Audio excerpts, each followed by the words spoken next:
Okie dokes. Here we go. Yeah. Alright, so we're going to be working on some metallics today. So that's going to go.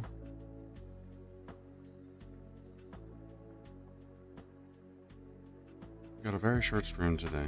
Not going to be doing this for long. Got some work and some plans for later today, but I really wanted to get working on this stuff. So that way, you know, we progress to the next project. Because, that's just as fun, you know?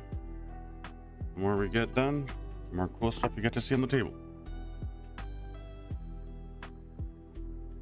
The more cool stuff on the table, the happier I am.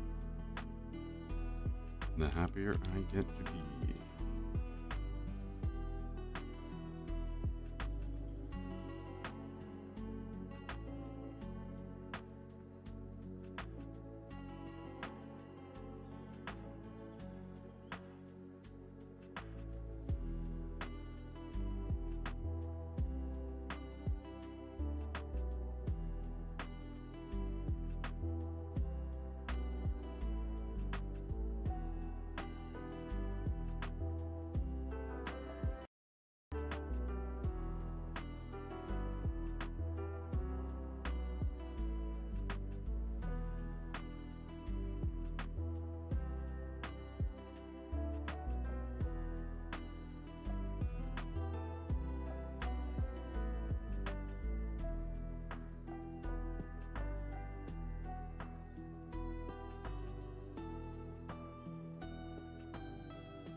Okay.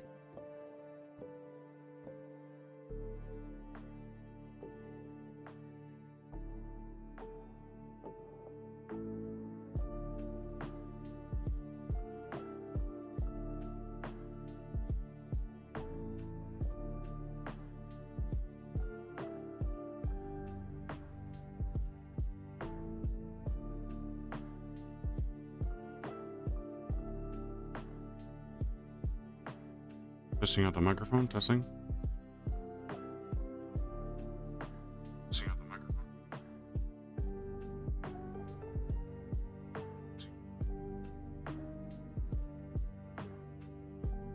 Alright, there we go. Playback kind of just messes with me sometimes. It's just a little hard to kind of focus on my thoughts when I hear my own voice kind of just speaking back to myself.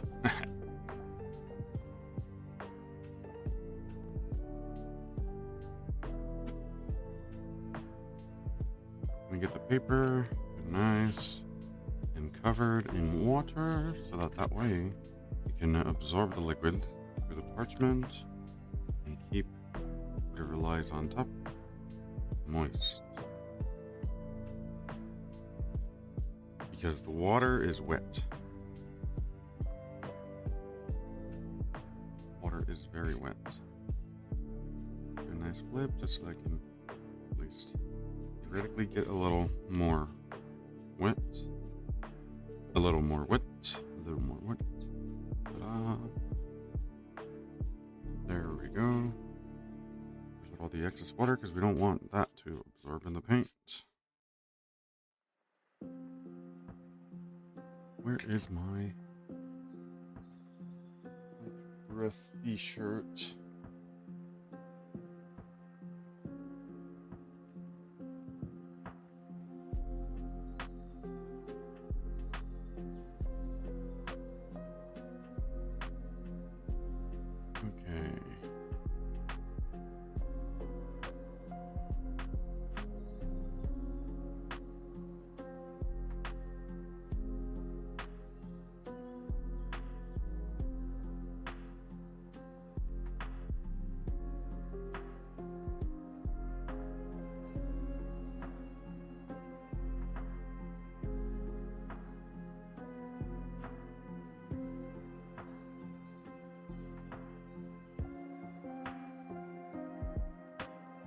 Gonna be working on some brass today.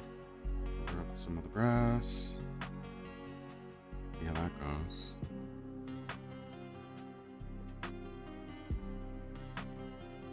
I'm excited to paint on Carl Franz.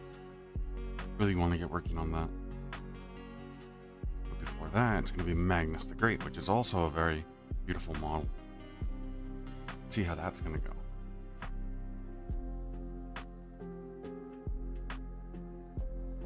I'm going to try to work on some NMM, which is non-metallic metal. Work on trying to make it look more sheen-like without really making it sheeny, if that makes sense. Chromatic. I guess that's really what I'm looking for. I want to try to make some magical transitions in the wings. See if I can also do that, like that star kind of chromatic color. See if my friend would enjoy that.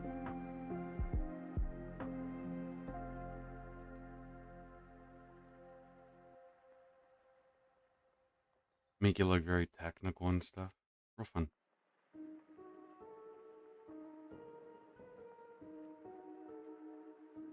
Chromatic. Oh. We are jumping into the metallics again.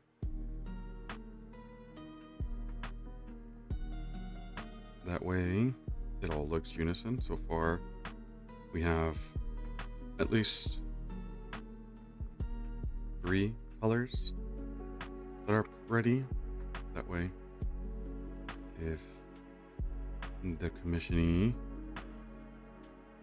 wants to run on the table, it'll look nice and nice. Nice and nice. That's a word, yes.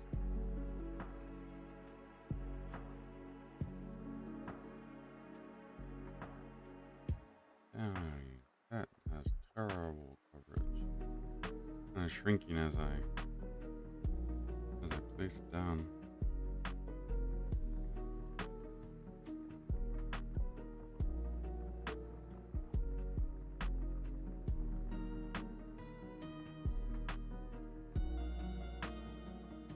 Get in there. So I'm thinking of going to go pick up some oil washes so I can get those little recesses and they can spread even quicker, because this thing really hard to get acrylic in between the lit up areas. And a bright blue teal, like the power inside. It helps so much.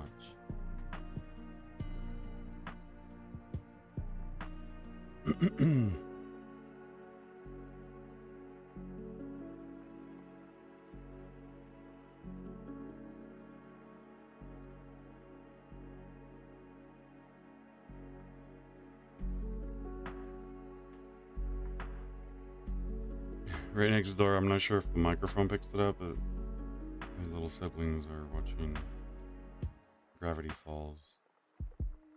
Interesting, because I've been at least hearing that there's like a new book that came out about Bill Cipher, one of the evil characters in there, towards the end of the season. And something tells me there might be more content coming for it, which is really cool because it's a beautifully drawn animated series. And visually pleasing aesthetic.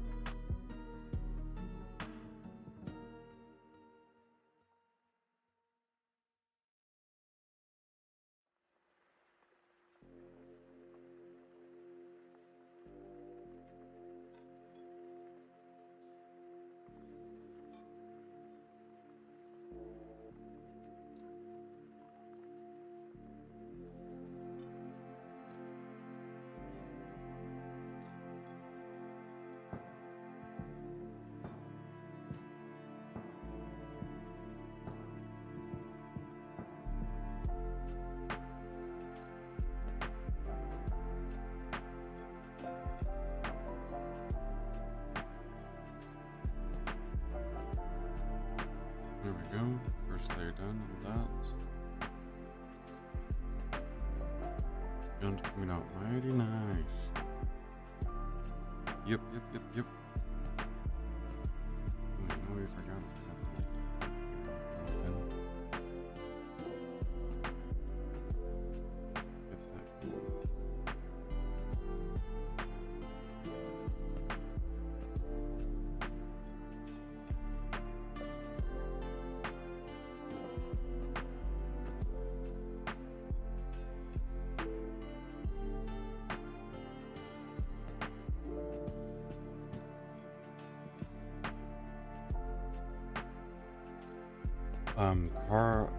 Sorry, my friend was mentioning Halo Flashpoint, and I am so ready for that. I really want to paint those models too.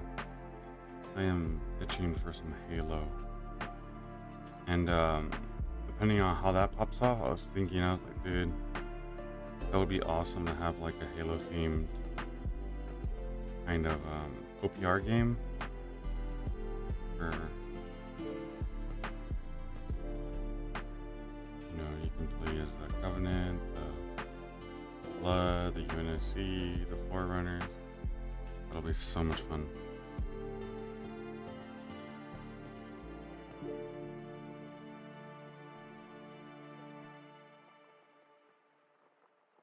Speaking of OPR, my friend and I had played on Friday. We played Regiments, and it was fun. It was like all around good distraction game, like in the sense of he wanted to just kind of have something to do to keep him off of his sadly dying printer, which is very unfortunate because those are expensive. But he had brought in a lot of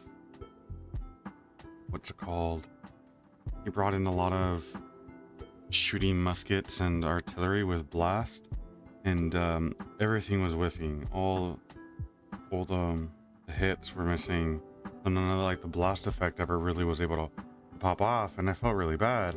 And I was like, you know what, like it's so swingy, because when it hits, it also doesn't do that great, in all honesty. Like 3 hits isn't all that awesome. I felt like when it, like, sure, if it misses, make it swingy, why not? But like if you're shooting at its intended target, which is multiple models per unit kind of thing with blast, like give it a 10th edition glow up where I think that was awesome. So like for every 5 model, it adds the dice, the value. So in this case, for every 5 models, if it has that many, add an additional dice. That way, instead of just being a flat 3 when you make one roll, it's a 5 squad, which is typically the minimum for most things. If it's a 5 squad, it's 3 plus 1 for every dice. That makes sense. If you're shooting a 10 block, it's 2 more dice plus the ones there. I feel like that would be a little too deadly, considering a lot of like units roll 2 dice, and if both make it, that's already like plenty of hits. But I feel like, and that's my experience with playing essentially the guardsmen, it feels like you're never really making those hits either way. They miss all the time, and I'm not sure if that's the point, because that feels pretty terrible when you decide to sink into a blast heavy list and it all misses, because you only get to roll about 2 dice per shooting. That don't feel good. At least that way, when you do shoot and you do make it, at least it feels like it was worth missing a few times, I guess. But then again, if you never miss that game, that's a lot of damage too. Like it goes both ways. So I'm a little mixed, but I at least feel also the blast isn't that great.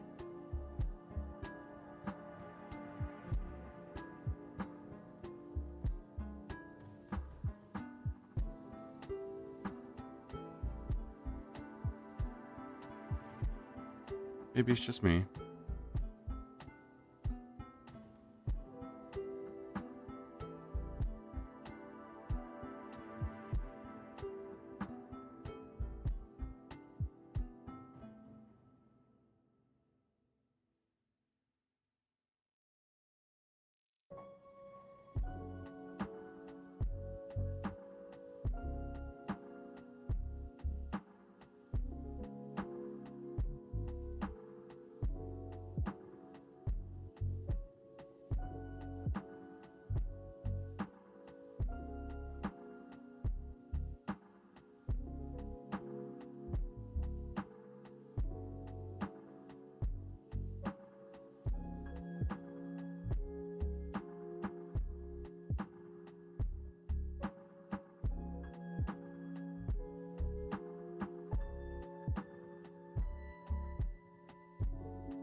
My friend here, Nega, was talking about making a little crusade thing, campaign for OPR.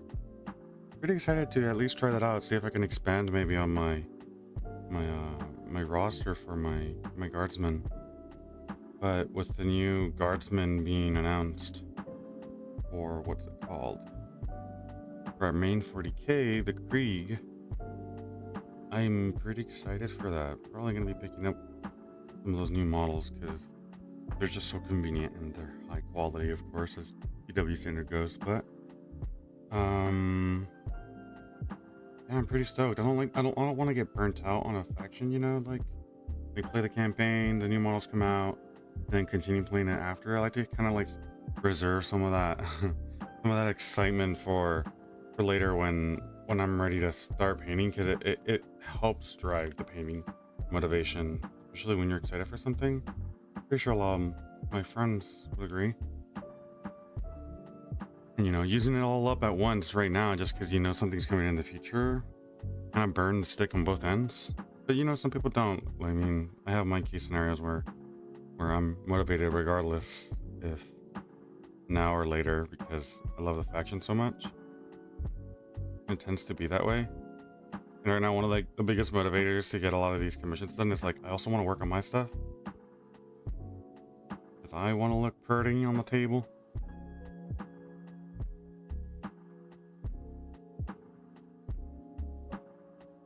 Got a lot of stuff to work on. Lots and lots. So, great motivators.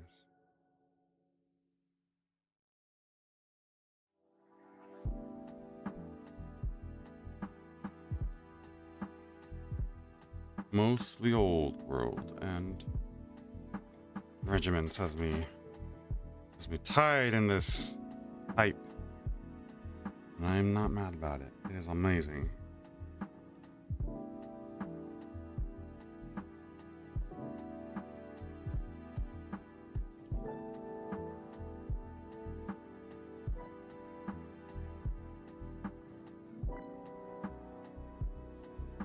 Lots of hype, lots of hype.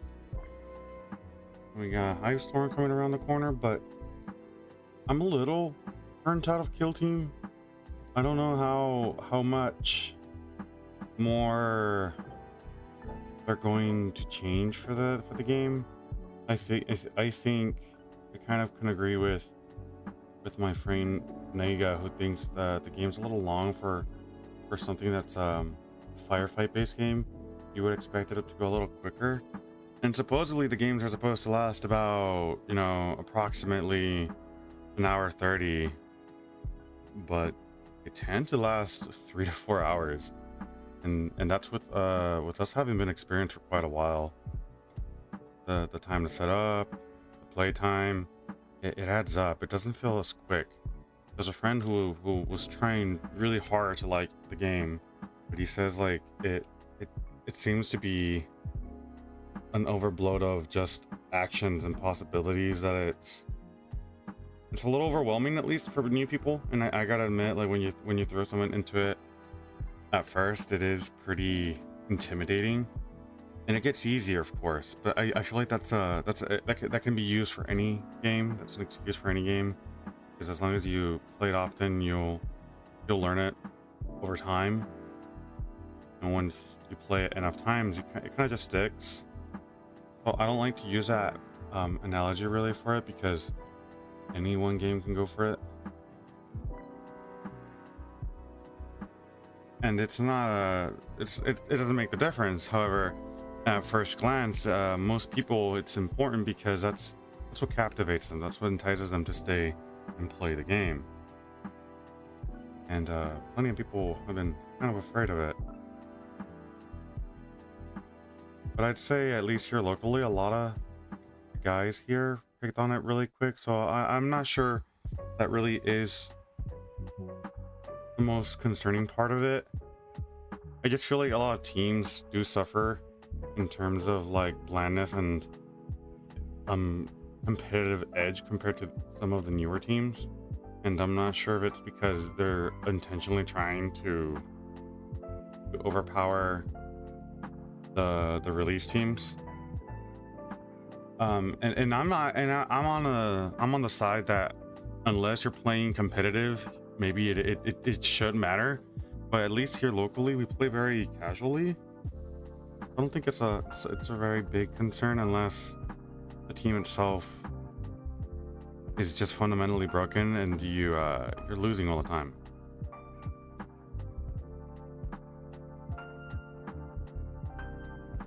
Then it can feel a little bad. But from what I followed, because we were really huge into Kill Team. We were playing for a solid straight year, and I think a lot of the guys and I really vibed with it, and we played it to the best of our abilities. And from at least our experiences, they've always been pretty fair, other than some of the compendium teams. And I think that was by intention, because a lot of the bespoke teams that released with expansions were quite good, making, you know, playing the compendium teams a little sucky because they didn't get the nice new shine treatment other than when they first released. And even then they were all right at best.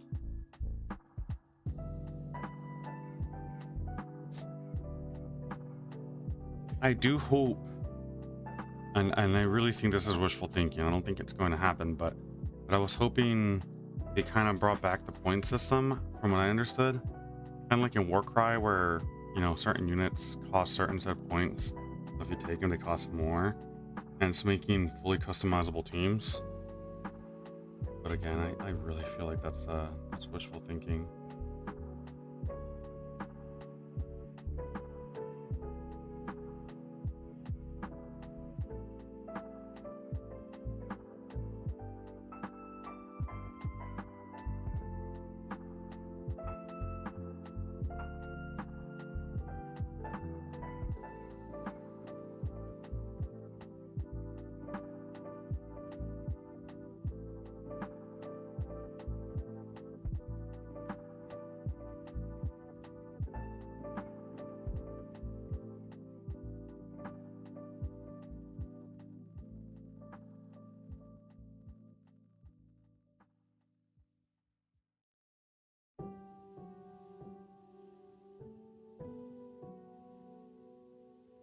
Still gotta do the Tron-esque lines all around the metal plating in the body. Still haven't figured how I'm gonna do that, so I'm looking forward to it, because that's kind of the last steps of this thing, this beautiful thing. Don't know how it's gonna fare, but let's hope it goes well.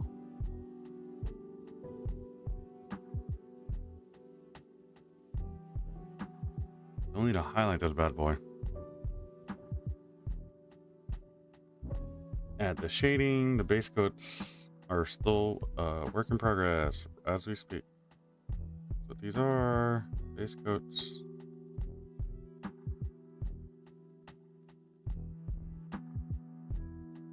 And for such a big model, there's a lot to cover. And I'm underestimating how long is this taking? I'm really concerned I'm not going to finish this in time.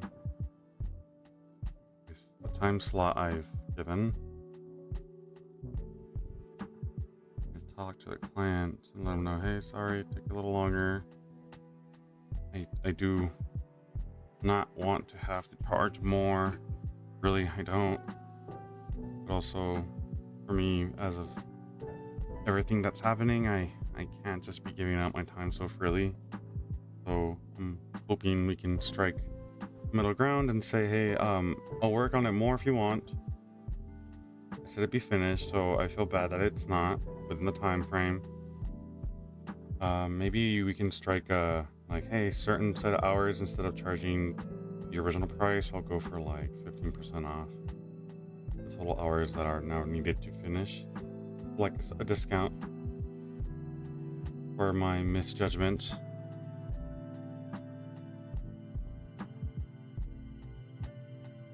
And what I'm learning, since I'm new at commission painting, more, you know, officially speaking for my business, Yeah, I can't. I can give an estimate, but I'd be a little more generous with how many estimate hours I'm doing, and if it's cheaper,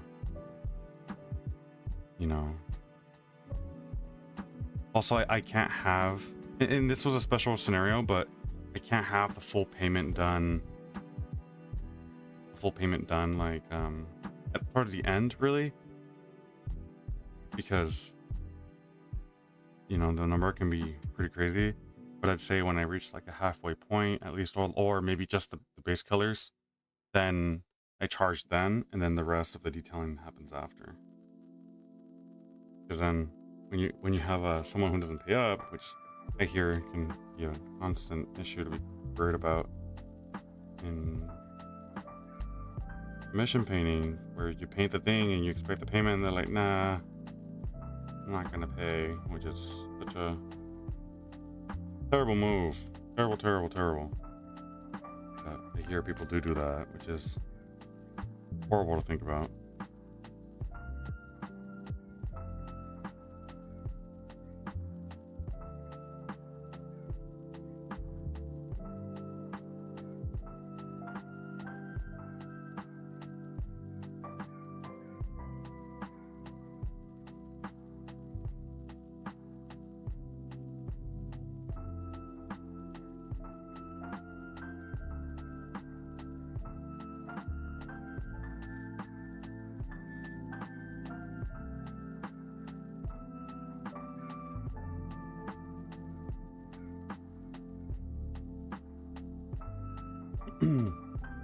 There's a little hair that got stuck to this model.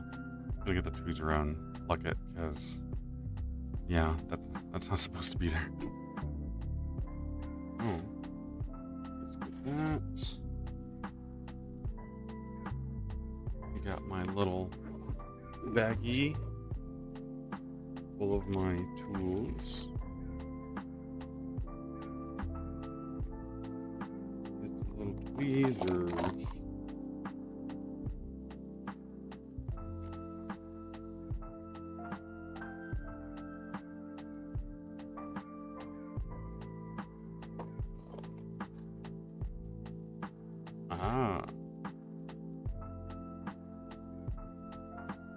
Get the little hair.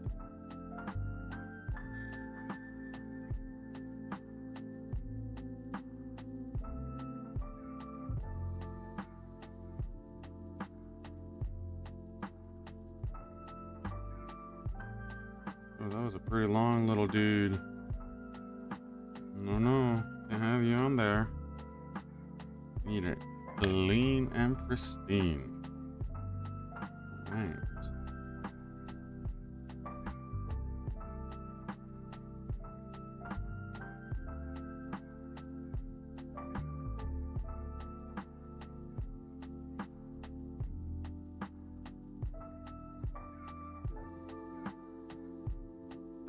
Clean and pristine. Ooh, I have so many thoughts that are going through my head for Magnus. Pretty excited. I'm gonna ask the client, see if they want to do kind of that cosmic cape thing I did with 1,000 Suns recently for my kill team. Well, not my kill team, but a friend's kill team that he hasn't played really. I painted it up for him. For my sanity of having painted models in kill team, because I feel like that's just so much easier to commit time on a smaller team. But with how I paint, it was supposed to be a quick job to get, you know, the stuff on the table nice and looking. They spent like solid, like probably 16 to 20 hours.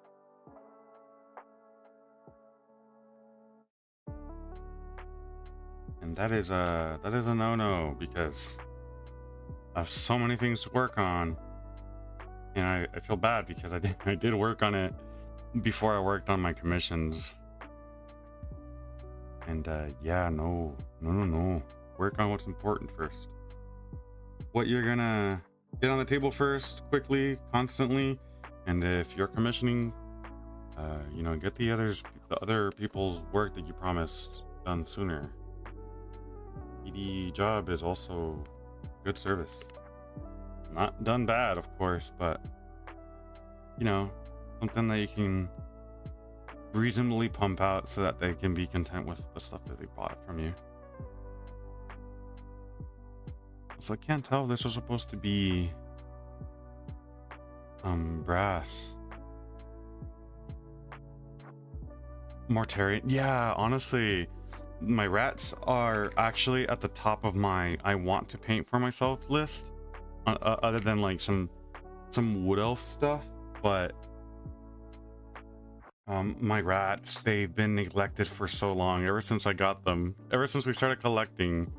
I mean, when you had your rats, we wanted to paint them already. And yeah, that definitely needs some love. I really want to get my rats some love, especially because like I want to do an one-page rules, kind of like fantasy old world custom D&D quest is what they're called, quests for OPR. But think of it like Blackstone Fortress, or in this case it would be more equivalent to the Cities of Darkness or whatever the Age of Sigmar one was, the campaign. But basically, I kid you not, it's that in OPR, but it doesn't have a story. In other, I would say Blackstone Fortress didn't really have a story either. I was kind of disappointed with that because I was also expecting a story. It's just like a horde game mode, but you know, just on a small table. I want to go all out, like super go out. I want to write like a whole booklet on like step by step what's gonna happen next, kind of thing. And I want to make it like a Vermintide. Like really want to make it a custom Vermintide game. My own story, my own rat villains, my own, you know, my own rules for the enemies. And it's always 4 players, it seems to be.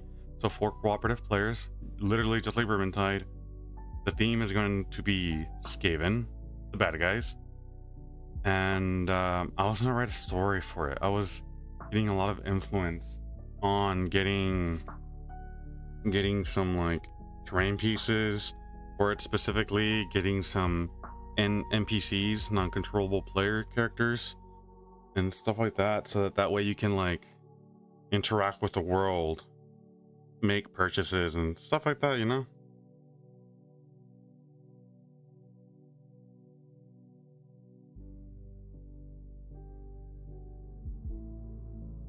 Pretty exciting.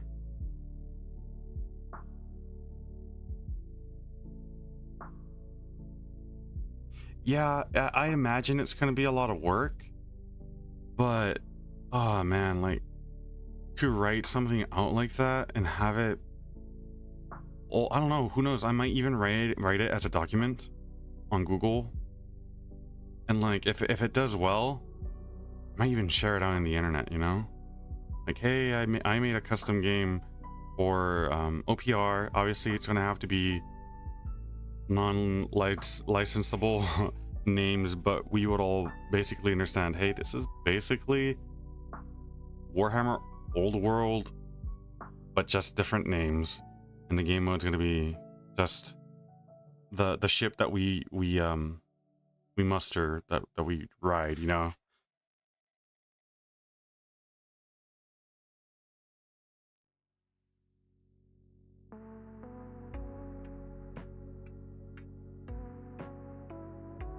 Alright, I am so confused with how this is supposed to look.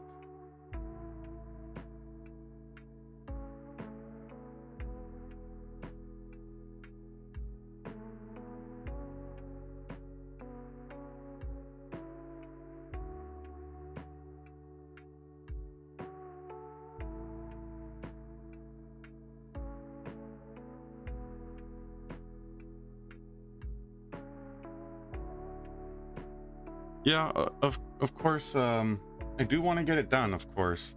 However, the problem always is time, and I'll be honest, like I'm not pressed for anything in life other than just trying to always get something better for work, of course.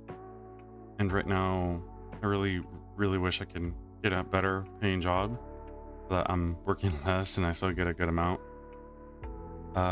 However, Yeah, I think I can work on it in reasonable time. Also, well, I mean, yeah, I think that's just it. How hard can it be? It won't take more than 6 months, I'm assuming, which is usually like 6 months to a year. Most people get like an indie tabletop game that they made, like Vince Venturella and Hobby Goblins or something. I think that's what the YouTubers are called. Yeah, they make some games and they're pretty cool indie games. I figure, you know, it doesn't take that long. It would need testing and such. It would suck maybe here and there, but I mean, we've written our own Heroescape stuff, we've written custom rules, and we figured, hey, yeah, that's a little overpowered, or maybe that needs a little buff, you know, stuff like that. We do that. It hasn't been a problem so far, so I imagine it'll definitely work out. So apparently these little toe things, little metal toe things, were not actually a thing. And yeah, I might have overdone that. Eh, oh well. They look cool to me, actually. I think it looks better than if it was just red.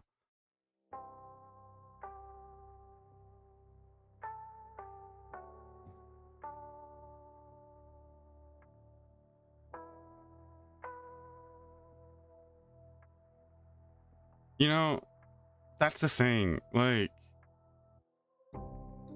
yeah, I do want to finish my commissions.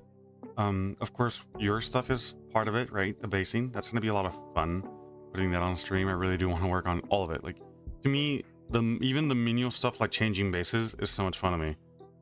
So, but once I get all my commissions done, which I have, like, I think this is one. I have Magnus.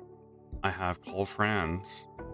I have, after Coral France, I think it's your bases.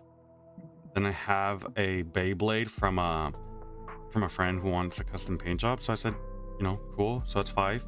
And then I have to strip some paint, which it's, you know, the models are sitting in the goop already. And I have to prime some of this friend's medieval knights. So I got 6 projects already in work. And then after that, I have some coworkers who are considering me painting some of their like collectible car kits.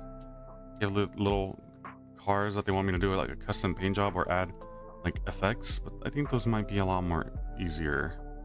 Like one of them just wants like blood splatter, like they ran someone over. And like, I don't know why, but they want blood splatter on their car. The little car kit. This other friend wanted to have the car painted in their car's color, because they got a car that was blue but their car is actually red, so they wanted to paint it. So it's just like a simple base coat. That'll be easy.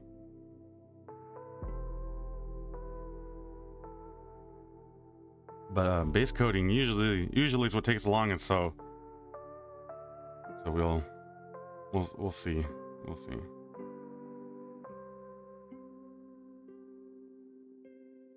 Yeah, I got quite a lot of work. Oh, and what I'm getting about that's what I was trying to say. Like, as much as I want to work on this custom campaign thing, like, I haven't finished my Krieg, I haven't finished my Tyranids, I haven't finished my Rats, my Skaven, I haven't finished, well, it's not finished even though the army right now is basically fully painted, but my Wood Elves, like, I'm planning to add more for sure because I'm loving them so much. I have so much. My Star Wars isn't even done, and I have the Empire as well that I really want to get finished because I like the Empire. Oh boy, like there's so much. There's so much. I don't think if I had to originally get done everything, and I still have my Death Guard, like my Mortarion, I still have the Death Guard, which I want to do like a fluorescent kind of like Underdark from like Baldur's Gate, the Underdark, like the glowing mushrooms and stuff, I want to kind of make it that theme. I want to make them unique.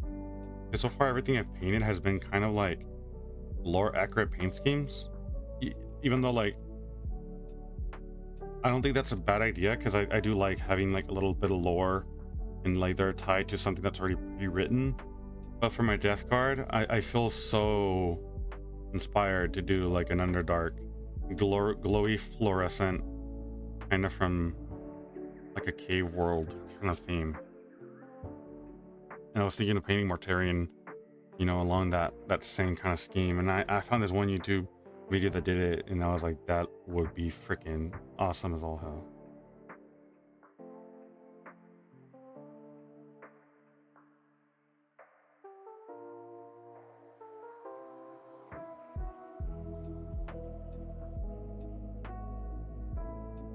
But yeah, what I'm getting at is I don't know, because if I ever want to do these things I want, I have to essentially put everything else on like waiting, like a wait list, and that wait list basically extends the more projects I add in between. Because on top of all of that, I'm not even considering all the terrain that I really want to paint up as well. Because for me, terrain is also the other half of the game, and like the visually pleasing side of it. And I have a lot of terrain I still got to work on, like tons. If I had to guess, which so far every guess I've done an estimate of has been hit or miss, it's kind of 50-50, so who knows how long it'll actually be, but I say I have like the next 4 years basically occupied already. Like, that's if I don't keep on buying stuff, which we all know when you're a mini war painter, that's not ever gonna end. But like, at least if I theoretically stop buying 100% of everything, I think I got like 4 years of constant painting at least. And that's kind of a lot of stuff that's just sitting there waiting to be painted. And Mark was saying that, he was like, that's kind of funny. He threw a jab at me yesterday. He was like, he's like, oh, like, this is super cool that you have it painted, but you know, you still have your Tyranids that you haven't finished. And he really wanted to see my Tyranids finished. But that mood was kind of killed when we all consecutively decided, yeah, like at least the time when we decided, because I think for sure, because I did play a bit, but 10th edition, when we decided to stop with the whole freaking vehicle heavy kind of lists, we kind of got burnt out. We're like, yeah, we're not enjoying this. The orc player was like hella excited, but the rest were not, and I felt bad because it kind of killed his vibe a bit. Even though the game now is doing better, I'm glad that he gets to play it more often, because nothing sucks when, you know, your favorite game mode kind of just dies out. And I'm having a little bit of a problem with Star Wars Legion, because albeit I still love the game mode, I feel like they're adding so much complexity to it that I thought the game was already complex enough as it was, in a good way. Like, it wasn't too bad that it'll hurt your brain by the end of it, but it was like enough to feel complex enough to enjoy it because of its complexity, if that makes sense. I feel like there's a limit of how much complexity you add before it becomes a chore to actually learn all of it. And right now, my friend Abe and I have had that realization that, holy crap, there's so much that they added. Way too much, if you ask me. And now it's becoming a chore. And we don't like that, because when it comes to inviting new people, I think that's one of the most important things. Of course, some people full-heartedly already know what they're getting into, but most people who don't and enjoy the concept expect something easier. And I think that is always better for new people. Because if it's too complex, they're gonna say, yeah, that's almost homework. I don't like homework. A lot of people don't like homework. I don't like homework. You already have to have had a passion for something and really dig it for it to not really bother you. Like, perfect case scenario, my friend Juan here, He loves his old world. I love it too, and I don't mind the time it takes to play it. However, show that to a new person, I'm pretty sure they're going to be scared to try it. And of course, like I said, it has to be a new person that doesn't know anything about it.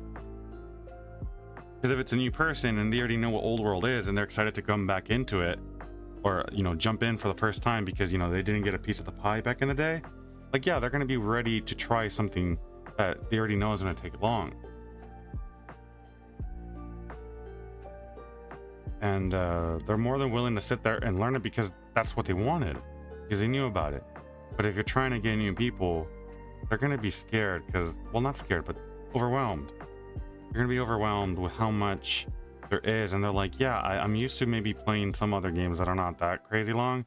And it bothers some people. My friend Nega, like, it's just a little criticism. Just a little guy. But he treasures his time a little too much, where it can kind of become a little bit of a feels bad, because you should expect to play these war games and spend some time, a few hours. You can't expect every war game to last about 1 to 2 hours. I think that's only something OPR has managed to do. One Page Rules has managed to do it if you play a lower point count game. And I think it's an unfair comparison to most games that can't really last less than that time. You gotta expect 2 to 3 hours at least for most of war games. Kill Team is understandable, because I do get the impression as well that Kill Team was supposed to be quicker, but it really isn't.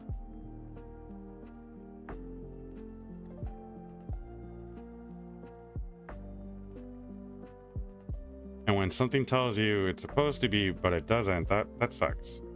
I get that. I felt the same about 40K. Like, most people would tell you, yeah, it's about a 3 to 4 hour game, but at least with the people I play, because we're all kind of just newbies and we don't have all our rules like imprinted into our mind. It takes about 4 to 6 hours instead of 3 to 4 hours. It's 2 more hours, and a 6-hour game burns out. You get hungry, your brain becomes poo brain because you've been playing for so long. Like, it has its drawbacks too. Like, I get that when they take too long, but you gotta expect some time for the game to happen. Yeah, our first Age of Empires, our first Age of Sigmar games took so long, and we butchered the rules too. We were terrible at it. But once you pick it up, it's so much fun. I miss Age of Sigmar too. I'll be real honest. The rules were pretty good, but not bad at all. I preferred them over 40K at the time. But 40K plays so much better than back then, so I feel like everything could have beat 9th edition 40K. But Age of Sigmar did pretty good. I got into it pretty nice. It fit like a glove.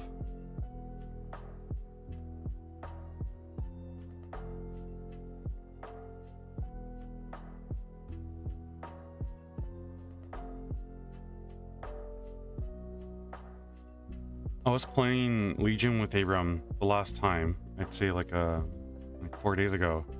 5 now. He kicked my butt again. It wasn't like the worst thing ever, but I did some really terrible placements that cost me a lot.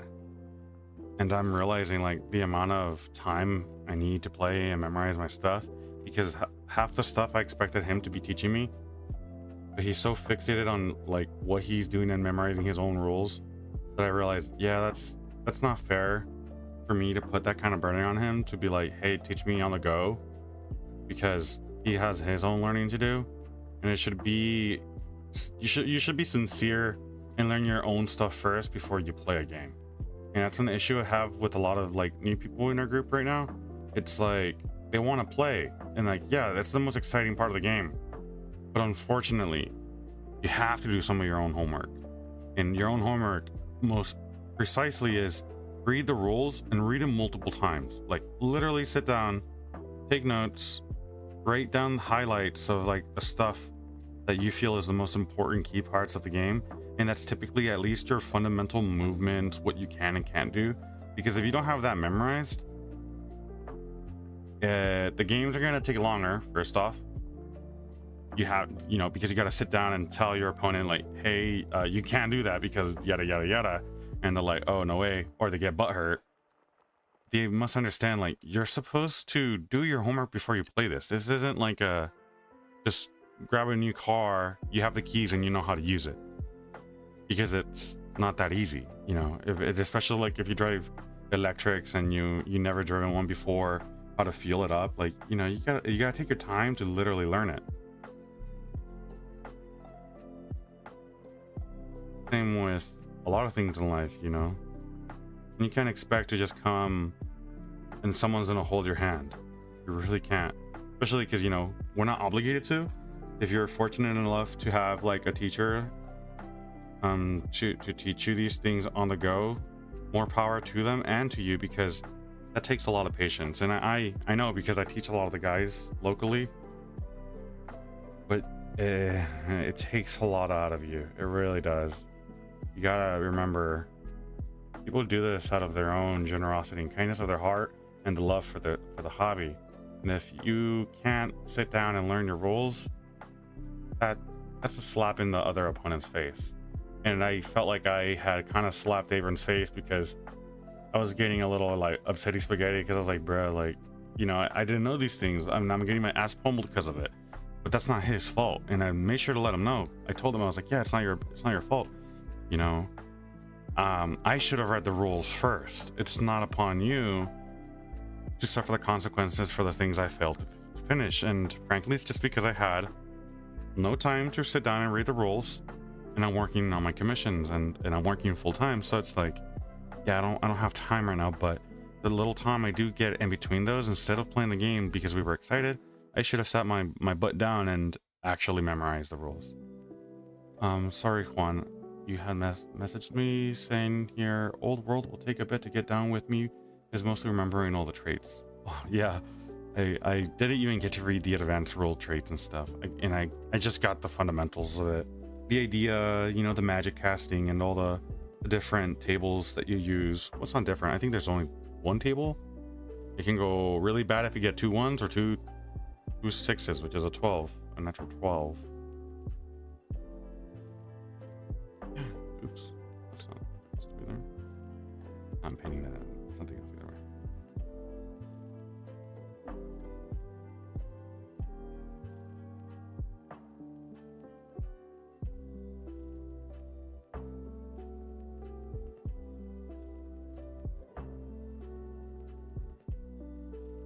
I was trying to look up some lore for Wood Elves and Bretonnians, and you know, like the first thing you look up on YouTube, you're like, Bretonnian lore, Wood Elf lore, and you get some. They're kind of like, they're kind of mid. At least that's what I think they are. They're kind of mid, and I was like, yeah, these aren't that cool. Like, it doesn't get me excited. It's just like info dump and not really well done. And I don't know where else to look for like official lore, if that makes sense. Because the best way a lot of us get lore is from either the books and from other lore tubers. But my question is, where do they get their lore? Like, that's what trips me out, because I don't think I've heard of any Wood Elf books out there, for example. I know there's like the new Bretonnian one, but like it's so hyper fixated on doing just the story itself that there's no like timeline of events kind of thing, if that makes sense. And like the reason why things happen in certain ways because of said events. Like, I'll give you an example, like the Bretonnians, and like right now there's a topic in my group where they're like, oh, that'd be kind of cool if we do a 2v2 where it's the Bretonnian, the pre-Bretonnian Mollison banner, which is essentially like a fragment of the Bretonians, which the leader was the bastard son of Louis Loncoeur, which is the king of the Bretonians. And he basically got turned into a vampire on one of his quests, and he finds out that the lady kind of just doesn't care about him after a while. So, pardon me, hold on. Just a moment.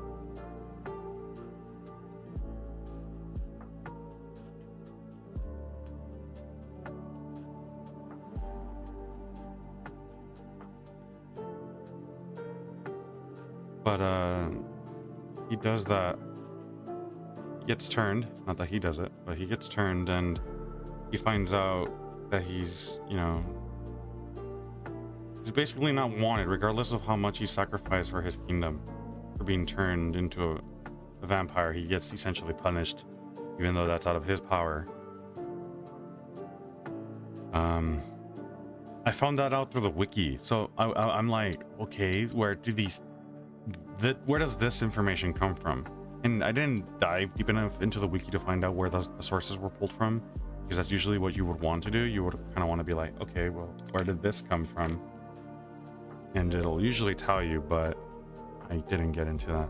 And if that's the case, oh boy, that's a lot of work to do, like listening to the books and such and such. My point is, I was thinking, well, I can do my stream stuff because this is like the thing I like to do the most. I kind of want to get into doing some lore, because I feel that the lore out there is kind of okay. It's decent at best. There's some of them, like the Book of Troyer. I think that's the name, the Book of Troyer, the one with like a rose emblem. They do really good edits of it. Anyways, that's gonna have to be it for today. I do have work. I have other things I gotta finish, but hopefully tomorrow I get some more time. Really wish I got more time to work on it today, but I really do have to go. Well then, bye bye everybody. Thanks for those who did come and watch. Just trying to get in those grind hours. Till next time.